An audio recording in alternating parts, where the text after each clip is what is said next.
एक क्रिएटर की लाइफ की सबसे बड़ी प्रॉब्लम होती है कि कैसे वो खुद को प्रमोट करे, अपना काम दूसरों को नोटिस करवाए, कैसे लोग उसे डिस्कवर करें। अगर आप भी इसी प्रॉब्लम से जूझ रहे हैं तो आज की ये बुक समरी आपके ही लिए है। Hello everyone, my name is Taiba Mahmood और आज मैं लाई हूँ शो योर बुक की बुक समरी, जिसमें हम जानेंगे 10 तरीके कैसे आप अपनी क्रिएटिविटी बढ़ा सकते हैं और साथ ही साथ अपना सेल्फ प्रमोशन एक स्मार्ट और एलिगेंट वे में कर सकते हैं। ये बुक लिखी गई है ऑथर ऑस्टिन क्लियोन द्वारा। इनकी एक और मैंने book summary steel like an artist बना रखी है, अगर आपका इंटरेस्ट हो तो उसको भी ज़रूर वॉच करना। बहुत अमेजिंग बुक थी वो भी। उसमें बताया गया कैसे आप अमेजिंग आइडियाज़ की मशीन बन सकते हैं। इस बुक में हम जानेंगे कैसे आप अपने आप को सेल्फ प्रमोट कर सकते हैं स्मार्टली और एलिगेंटली और जल्दी से जल्दी एक बड़े क्रिएटर बन सकते हैं। ये बुक में है 10 चैप्टर्स और इन 10 चैप्टर्स में 10 वेज हैं अपने आप को सेल्फ प्रमोट करने के, प्रॉपरली अपना काम दूसरों को दिखाने के लिए और जल्दी से जल्दी डिस्कवर होने के लिए। तो लास्ट तक जुड़े रहिए बिकॉज आज बहुत सारे इंटरेस्टिंग और यूनिक आइडियाज, प्रैक्टिकल टिप्स मैं देने वाली हूँ इस बुक में, जो कि आपको हेल्प करेंगे as a bigger creator audience के सामने आने में। सबसे पहला आइडिया जो दिया गया है वो है एक new way of operating. Author लिखते हैं कि आज का ज़माना नया है। जैसे पहले के ज़माने में लोग अपना एक रिज्यूमे बना के रखते थे और लोगों को दिखाते रहते थे जब भी उनको जॉब इंटरव्यू के लिए जाना होता था। लेकिन आज का ज़माना बदल गया है। आज आप अपनी ऑनलाइन प्रेजेंस के माध्यम से लोगों तक पहुंच सकते हैं और न सिर्फ पहुंच सकते हैं बल्कि अपना काम दिखा सकते हैं, अपने प्रमोशन ले सकते हैं या बेटर सैलरी हाइक भी मांग सकते हैं। कैसे? फर्ज करिए आप एक यूट्यूबर हैं। मैं खुद की कहानी बताती हूँ। 2020 में जब मैंने अपना यूट्यूब का सफ़र स्टार्ट करा था, कोई मुझे नहीं जानता था, मेरे यूट्यूब में कोई कॉन्टैक्ट्स नहीं थे, मेरी फैमिली में कोई कंटेंट क्रिएटर भी नहीं था। लेकिन मैंने कंटेंट बनाना स्टार्ट करा, बुक समरीज पे इंस्पिरेशनल कंटेंट, बहुत तरह का कंटेंट। और फाइनली फिर मैंने डिसाइड करा इतने सारे एक्सपेरिमेंटेशन के बाद कि मैं पब्लिक स्पीकिंग और स्टोरी टेलिंग के अराउंड अपना सारा कंटेंट रिवॉल्व करूँगी। और मेरे कंटेंट बनाने की वजह से लोगों ने मुझे जाना, मेरे काम को जाना और धीरे धीरे इस वजह से मुझे बहुत सारे स्पीकिंग गिग्स मिलने लगे, राइटिंग असाइनमेंट्स मिलने लगे। इसके अलावा बहुत सारे ऐसे क्लाइंट्स मिलने लगे जो कि पब्लिक स्पीकिंग और स्टोरी टेलिंग में इंटरेस्टेड थे और जिनको मैंने कोच किया। तो आप भी इसी तरीके से ऑपरेट कर सकते हैं। आपको एक फॉर्मल रिज्यूमे बना के लोगों के पीछे पीछे भागने की ज़रूरत नहीं है। आप एक नया तरीका अपना सकते हैं। वो क्या? वो ये कि आप अपना काम लोगों को ऑनलाइन वर्ल्ड में दिखाइए और जब वो आपको ऑनलाइन वर्ल्ड में डिस्कवर करेंगे तो वो आपके फ़ैन हो जाएंगे आपके अच्छे काम के। और जब उनको आपके काम में क्वालिटी नज़र आएगी तो वो आपको अप्रोच करेंगे असाइनमेंट्स के साथ, डील्स के साथ और फाइनली आपका वो जो ड्रीम है डिस्कवर होने का एज अ क्रिएटर पूरा हो जाएगा। तो अब पहला चैप्टर की बात करते हैं। ये तो थोड़ा सा इंट्रोडक्शन मैंने बताया। पहले चैप्टर की बात बताते हैं कि अगर आपको एज अ क्रिएटर सक्सेसफुल बनना है, ज़्यादा से ज़्यादा प्रमोशन पानी है, तो इसमें ऑथर बताते हैं you don't have to be a genius, you have to be a scenius. अब स्कीनियस क्या होते हैं? स्कीनियस ऐसे लोग होते हैं जो कि एक टॉपिक के बारे में बहुत ज़्यादा ऑब्सेस्ड होते हैं। उनकी एक ऑनलाइन कम्युनिटी होती है या ऑफलाइन कम्युनिटी होती है। वो एक दूसरे को सपोर्ट और नर्चर करते हैं, एक दूसरे से अपने आइडियाज़ शेयर करते हैं, कोलैबोरेशन होता है, बहुत सारे आइडियाज़ का एक्सचेंज होता है और उस एक्सचेंज ऑफ आइडियाज़ की वजह से, कोलैबोरेशंस की वजह से सर्कल ऑफ इन्फ्लुएंस उनका और जिन लोगों के साथ वो कोलैबोरेट करते हैं उन लोगों का, दोनों का सर्कल ऑफ इन्फ्लुएंस बढ़ता है। एज अ रिजल्ट लोग उन्हें जल्दी से जल्दी अप्रोच करने लग जाते हैं, उनको वो पब्लिसिटी मिल जाती है जो कि वो ढूंढ रहे थे। नेक्स्ट पॉइंट जो ऑथर बताते हैं चैप्टर 1 में वो है बी एन एमेच्योर। अब एक एमेच्योर कौन होता है? एक एमेच्योर ऐसा इंसान होता है जो कि एक सब्जेक्ट के बारे में बहुत ज़्यादा ऑब्सेस्ड हो जाता है और उसके साथ काम करना चाहता है, उस सब्जेक्ट पे बहुत लंबे टाइम तक टाइम, एनर्जी और रिसोर्सेज स्पेंड करता है। तो क्या होता है जब वो इतना सारा टाइम, एनर्जी और रिसोर्सेज अपनी एक पर्टिकुलर निश पे स्पेंड करता है तो वो उस पर धीरे धीरे महारत हासिल करने लगता है।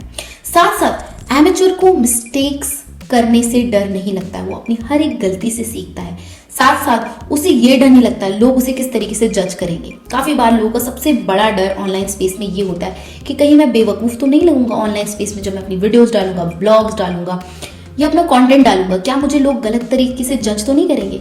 बट एक एमेच्योर इस बात से बिल्कुल नहीं डरता बिकॉज उसे पता है वो हर एक दिन एक्सपेरिमेंट कर रहा है, उसके लिए हर एक चीज़ एक एक्सपेरिमेंट है। उसे डरने की बिल्कुल ज़रूरत नहीं है, क्योंकि उसे ये भी पता है कि उसके बहुत ज़्यादा बड़ी फ़ैन फॉलोइंग तो है नहीं। जो 2-4 फैंस है वो उनके साथ एक्सपेरिमेंट कर रहा है, फन कर रहा है, तो डरने की कोई भी बात नहीं है। और आज की दुनिया ने तो हम सबको एक एमेच्योर में कन्वर्ट कर दिया है। क्यों? आज की दुनिया में टेक्नोलॉजी और हर एक चीज़ इतनी तेज़ी से बदल रही है कि हम सबको एक एमेच्योर की तरह ही काम करना पड़ता है। हमें नए नए तरीके सीखने पड़ रहे हैं, नई नई टेक्नोलॉजी सीखनी पड़ रही है, नई नई वेज ऑफ डूइंग सीखना पड़ रहा है। और साथ ही राइटर बताते हैं काफ़ी बार जो एक एमेच्योर होता है वो एक एक्सपर्ट से भी कहीं बेटर होता है। अब ऐसा क्यों? ऐसा इसलिए क्योंकि एक एमेच्योर जो है जिन प्रॉब्लम को आप सॉल्व करना चाहते हैं उसने भी उन प्रॉब्लम्स को रिसेंटली में सॉल्व करा है। बल्कि एक मास्टर जो होता है जो एक एक्सपर्ट होता है या निंजा या गुरु ये होता है, उसने बहुत समय पहले इन सारी प्रॉब्लम्स को सॉल्व किया होता है। एज अ रिजल्ट उसे बहुत अच्छे से याद नहीं होता है कि एग्जैक्टली सल्यूशन का पाथ कैसे आएगा। सो इसीलिए वो कहते हैं आपका स्पिरिट जो होना चाहिए वो एमेच्योर की तरह होना चाहिए। हमेशा आपको हंग्री रहना है नए आइडियाज़ के लिए, नए एक्सपेरिमेंट्स के लिए, नए इंसाइट्स के लिए, नए एक्सपीरियंसेस के लिए, और कभी डरना नहीं है नए एक्सपेरिमेंटेशन से, नई चीज़ें ट्राई करने से।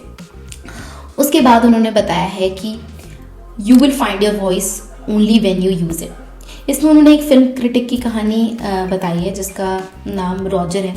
तो रॉजर क्या होता है, एक बार एक एक्सीडेंट नहीं होता, उनके गले में कैंसर होता है। तो मल्टीपल सर्जरीज के बाद उनका जो कैंसर होता है उसको हटाने के लिए उनका जो है थ्रोट में ऐसा कुछ इशू आ जाता है जिसकी वजह से वो हमेशा हमेशा के लिए अपनी आवाज़ खो देते हैं।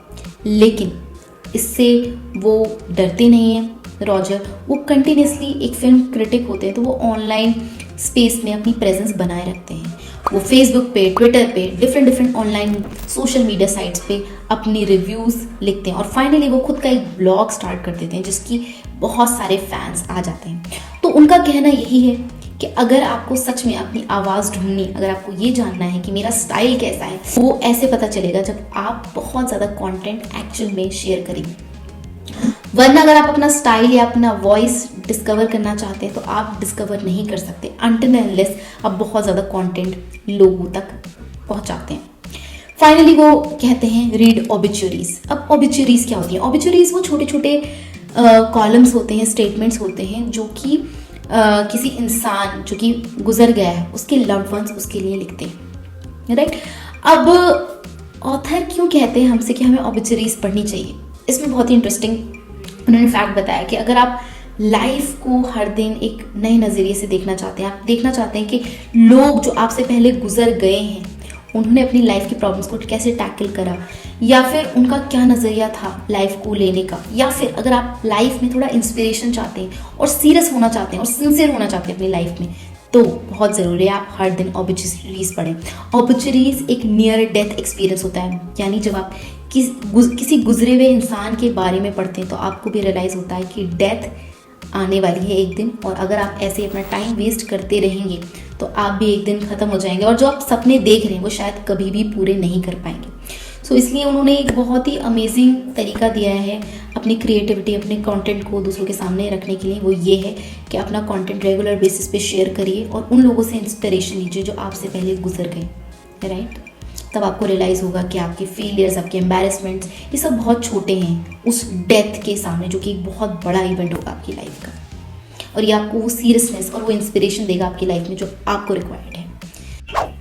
चैप्टर 2 कहता है थिंक प्रोसेस नॉट प्रोडक्ट। अब ऑथर इस चैप्टर में बेसिकली ये बताते हैं कि लोग आपका फाइनल प्रोडक्ट देखना चाहते हैं, बट उससे भी ज़्यादा वो आपकी जर्नी देखना चाहते हैं, कहाँ से आपने स्टार्ट करा, कहाँ आपका मिडिल था और अब आगे आप कहाँ जा रहे हैं, राइट। तो वो कहते हैं प्रोसेस काफ़ी मेसी होता है, राइट। कोई स्ट्रेट लाइन तो होती नहीं है कि आपने यहाँ से स्टार्ट करो और सीधे यहाँ पहुँच गए। डिटूर्स होते हैं, बहुत सारे ऐसे राउंड स्पाइरल्स आते हैं उस जर्नी में। तो ऑथर कहते हैं जब आप ये सारी चीज़ें अपनी डे टू डे एक्टिविटीज़, आपका हर दिन का काम लोगों के साथ इंटरेस्टिंग वे में शेयर करते हैं तो ये उनके लिए एक उनको कनेक्शन फील होने लगता है आपके साथ। फॉर एग्जांपल मैं अपनी यूट्यूब चैनल पे हर दिन 1 मिनट के शॉर्ट्स डालती हूँ। 1 मिनट के शॉर्ट्स डालने से होता क्या है? होता ये है कि वो डिस्कवर करते हैं कि हर दिन मैं क्या शेयर कर रही हूँ, उनको भी इंटरेस्ट आता है और हर दिन वो लुक फॉरवर्ड करते हैं उन शॉर्ट्स को।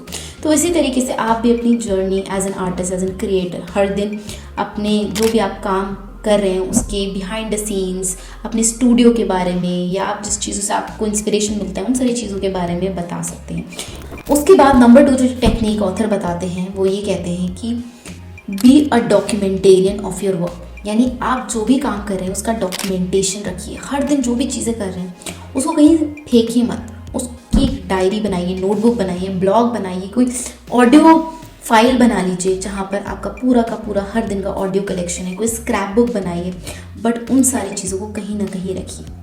बिकॉज जब आप अपने काम के डॉक्यूमेंटेरियन बनते हैं तो आपको अपने पैटर्न समझ में आते हैं, आपको अपनी मिस्टेक्स भी समझ में आती हैं, आपको अपॉर्चुनिटीज़ ऑफ ग्रोथ दिखाई देती है। इसमें मैं एक और कहानी बताऊंगी, एक लेडी एंटरप्रेन्योर की जिनका नाम है करिश्मा मेहता। ये फाउंडर हैं ह्यूमंस ऑफ बॉम्बे की। तो ह्यूमंस ऑफ बॉम्बे कैसे स्टार्ट हुआ, ये बहुत ही इंटरेस्टिंग कॉन्सेप्ट है। करिश्मा मेहता अपने घर पे सबैटिकल ले रही थी और साथ साथ वो हर दिन ह्यूमंस ऑफ बॉम्बे यानी बॉम्बे के लोगों की स्टोरीज पोस्ट करती थी अपने कैमरे के साथ। और जैसे जैसे लोग उनकी स्टोरीज़ सुनने लगे, बहुत ज़्यादा उन्हें इंटरेस्ट आने लगा उन स्टोरीज़ में, धीरे धीरे उनकी स्टोरीज़ इतनी पॉपुलर हो गई कि उन्होंने उसकी फाइनली एक कंपनी बना दी जिसका नाम उन्होंने रखा ह्यूमंस ऑफ बॉम्बे। और आज ये कंपनी एक बहुत ही सक्सेसफुल कंपनी है। इन्होंने बहुत सारे एक्टर्स, एक्ट्रेसेस, बहुत सारे स्पोर्ट्स पर्सन और बहुत सारे इन्फ्लुएंशियल लोगों को इंटरव्यू करा है अपनी ह्यूमंस ऑफ बॉम्बे में। तो ये कैसे पॉसिबल हुआ? ये ऐसे पॉसिबल हुआ क्योंकि वो हर दिन अपने काम की अपडेट देती थी, अपने काम के बारे में लोगों को दिखाती थी, और उसकी वजह से लोगों ने उन्हें डिस्कवर करा और फाइनली इतना पसंद करा कि वो एक इतनी बड़ी और सक्सेसफुल एंटरप्रेन्योर बन गए।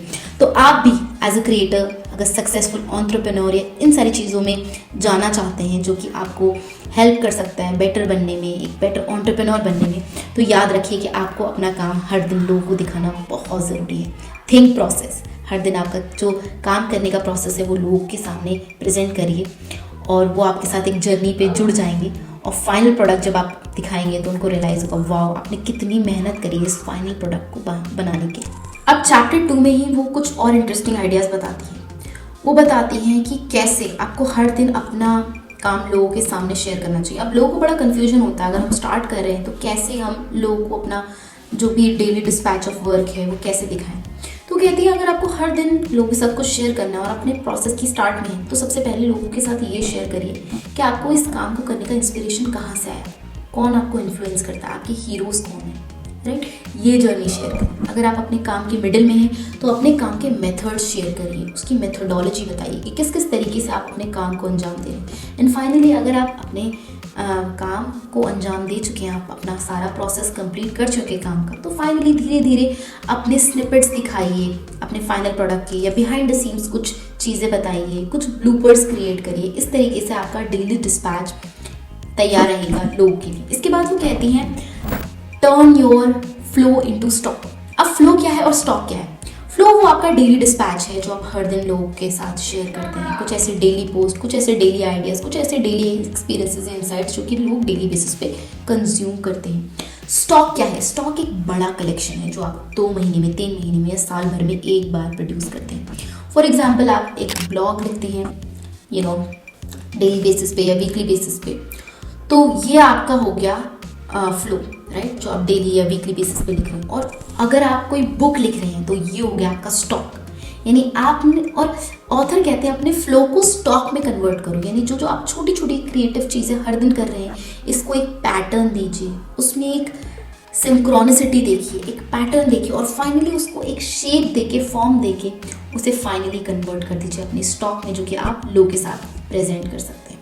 तो स्टॉक और फ्लो का कॉन्सेप्ट मुझे बहुत अच्छा लगा। और उसके बाद उन्होंने बताया कि अब इसके साथ साथ एक अपनी डोमेन लीजिए, यानी अपनी वेबसाइट बनाइए। क्यों वेबसाइट बनाना ज़रूरी है? वेबसाइट बनाना इसलिए ज़रूरी है क्योंकि बहुत सारी सोशल मीडिया साइट्स आती जाती रहती हैं। जैसे पहले के ज़माने में माई स्पेस होता था और भी बहुत सारी वेबसाइट्स आई और चली गई, लेकिन अगर आपकी अपनी वेबसाइट है तो मतलब आपका कंट्रोल है उस चीज़ पर जो आप प्रेजेंट कर रही हैं, राइट। आप उसको बहुत लंबे टाइम तक होस्ट कर सकते हैं, लोग उस चीज़ को देख सकते हैं, कोई और उसमें इंटरफेयर नहीं करेगा, किसी और के रूल्स अप्लाई नहीं होते, आपके अपने रूल्स अप्लाई होते हैं। लोग आपको डिस्कवर कर सकते हैं बहुत जल्दी, बस आपके नाम से आपकी वेबसाइट होना चाहिए या फिर कोई भी यूनिक चीज़ से जो कि आपको डिफाइन करती है, आपके एजेंडा या मोटिव या आपकी कंपनी को डिफाइन करती है, उससे आप एक डोमेन लीजिए और उसको शेयर करिए अपने वर्ल्ड या कम्युनिटी के साथ।